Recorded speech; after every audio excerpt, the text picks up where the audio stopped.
Hi Maggie, I wanted to respond to your video because I thought you brought up a lot of good points from the articles that I missed.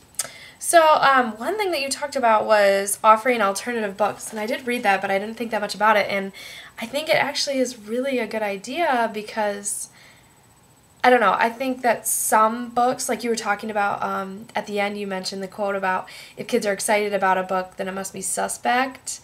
And you're right, it's so true. I mean, like with Harry Potter, I mean, I'm sure that's not the first book about witchcraft or wizardry or whatever, but it got so popular that people started questioning it.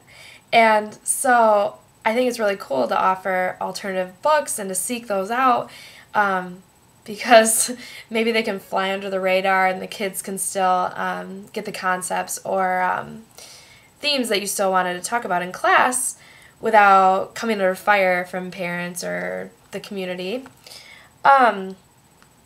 Another thing that you mentioned was talking about difficult and taboo topics in your classroom and how talking about those things regularly and letting the kids react to what's going on around them is really important.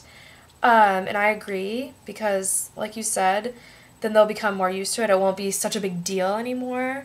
Like certain topics, teachers try to avoid them, and for good reason. I mean, they can be attacked by any number of people for talking about certain things, but especially things that affect children, I think it's important to discuss with them and get their feelings. And, your classroom can be a safe place for the students to talk about those things, to express their ideas or ask questions.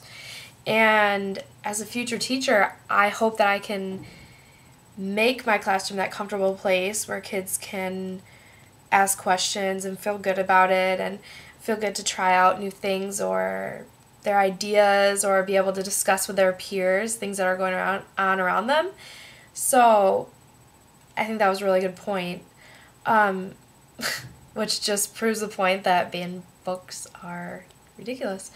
But yeah, so I think if you are able to, like you said, talk to your principal and your community and, send home those permission forms, that it would allow you to talk about those difficult or taboo topics with your students and make that comfortable place for them, which I think would be really awesome.